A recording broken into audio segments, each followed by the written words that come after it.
Hey guys, welcome back. If you're new here, my name is Becca and today I have my May wrap up.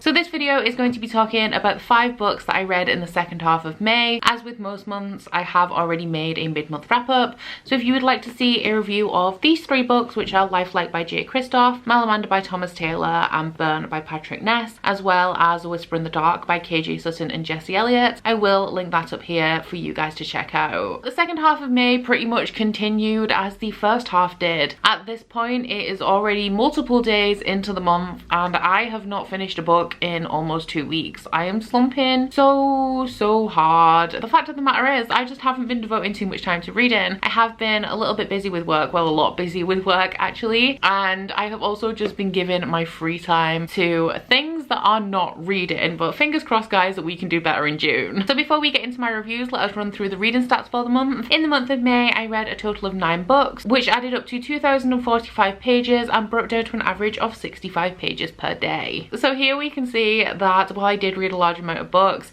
the page count is about half what it normally is. Everything that I read in the month of May was pretty damn short. For the star ratings, we had 3 3-star reads, 5 4-star reads, and only 1 5-star read, which breaks down to an average of 3.7. So quality, not too great in the month of May. It was kind of okay to good, or good to I really enjoyed this, but only one of the books I read I really loved. For the demographics, I read 3 children's books, 2 young adult books, and 4 adult. For the formats, I read 5 physical books, 3 ebooks, and 1 ARC. For the genres, we had 3 fantasy, 3 paranormal, 2 classics, and 1 sci-fi. And for the places where I sourced these books, 4 of them are from my own TBR that existed prior to the start of 2020. 4 of them were either sent to me by publishers or authors to review, and 1 is a book that I have hauled in 2020. So getting into my reviews, the first book that I finished in the second half of the month was The Girl in the Tower by Catherine Arden. This is my only 5-star read of May. This is the second book in the Winter Night trilogy, which is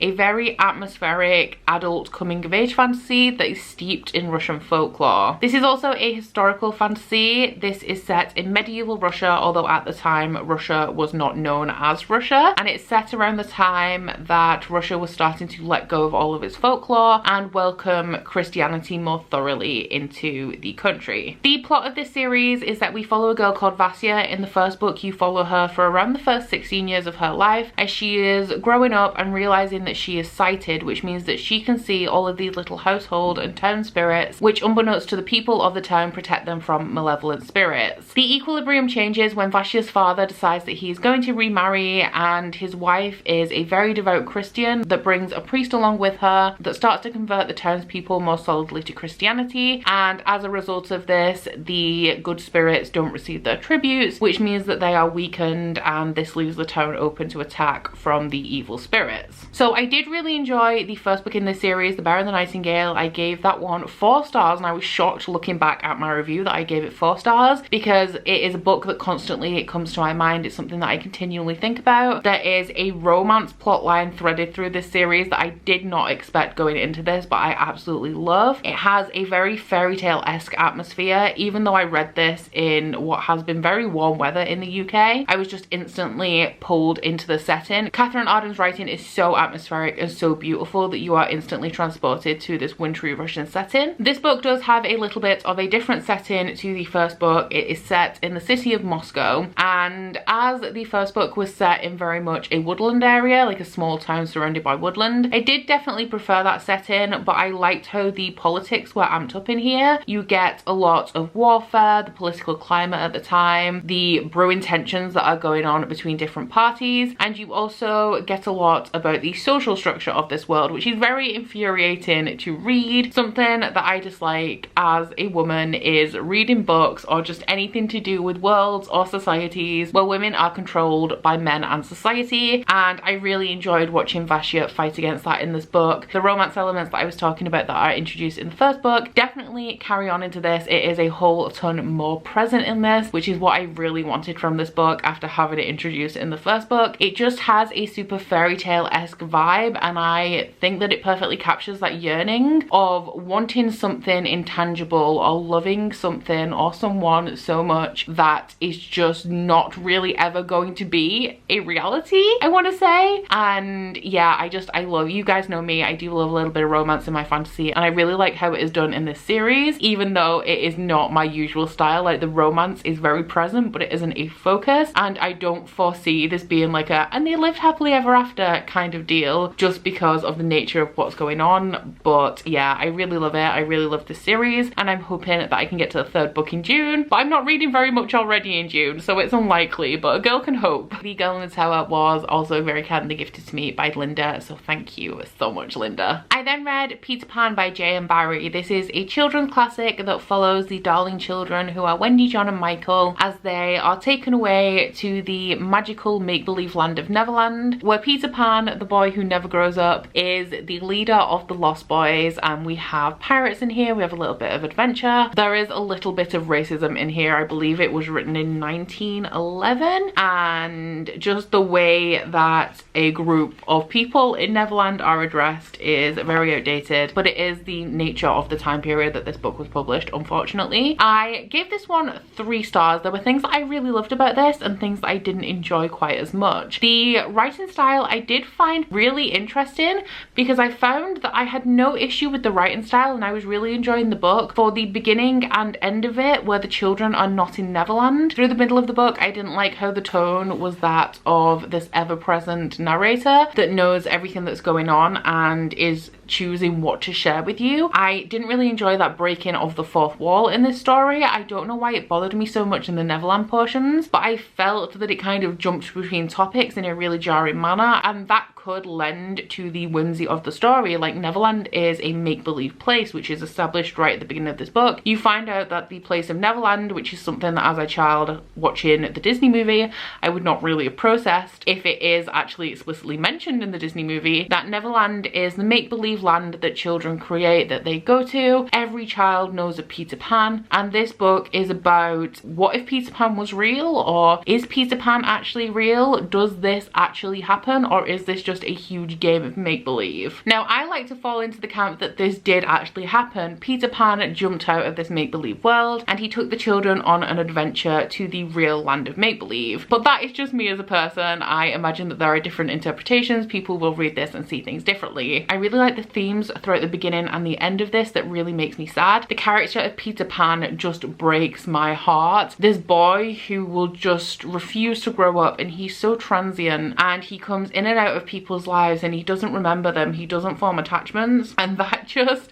honestly, it does hurt me a little bit. I have a soft spot for Peter Pan, even though he is not the best person. Like, he's really not great, but I really like how Wendy holds on to this ideology of Peter and how she never ever forgets him. And I do really like the ending of this. Obviously I'm not going to tell you what it is, but how it comes full circle and how Peter Pan goes forth into the world for all of eternity pretty much. So the writing was a little bit of a miss in here. I definitely enjoyed the overarching themes in the beginning and end of this, as I did the actual interesting portion, I guess most people would say, of the book, but I am very glad that I read it. And this one was kindly gifted to me by Bev, so thank you so much, Bev, for sending this my way. I then read part 2 of the 4-part vampire serial published by KJ Sutton and Jesse Elliott. The second part is called A Light in the Dusk, but also the last book that I read in May was the 3rd part, A Memory in the Flame, so I will talk about both of them together. I read the first part right at the beginning of the month, and during the 24-hour readathon I did follow up with these 2 installments. They are 100 pages each. They are being released pretty frequently. The final part will be released towards the end of June now. I believe it's been postponed, but this is a 4-part serial that makes up a larger story, and this follows a vampire princess called Charlie Travesty. It is an urban fantasy / paranormal romance, and it takes place in an alternate version of New York that is called New V, where something has happened in the history of this world and vampires have risen up and taken over, and they rule. I'm not sure if they rule the world because you don't get a perspective from outside of the city, but they definitely rule the city. Now, when every vampire is around their 23rd birthday, they go through something called the awakening. They know when it's coming, and when they wake up that evening, their eyes have changed colour, and the colour of their eyes will denote what sector of the city they will spend the rest of their lives in. So pretty much everything kicks off in this story when Charlie wakes up on the evening of her awakening,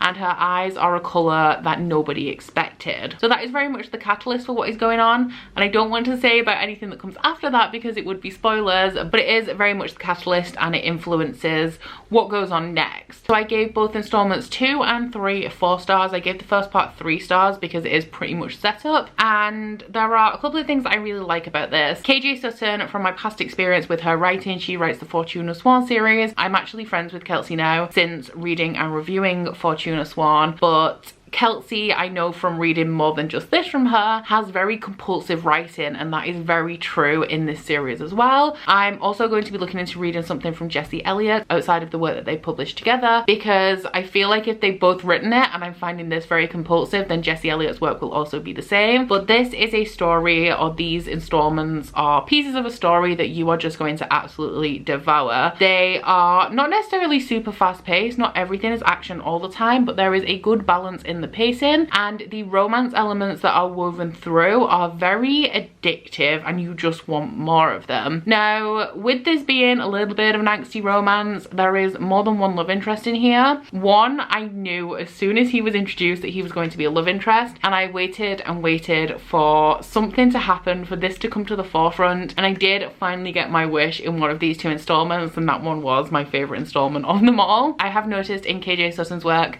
that she does tend to have a variety of love interests that represent different things. You always have like the good, honorable guy, or the one that should be the right choice, and then you also have one that represents the darker side of things and who is like the brooding bad boy. And honestly guys, you don't even need 3 guesses. I'll give you 1 guess, which is the one that I'm more interested in.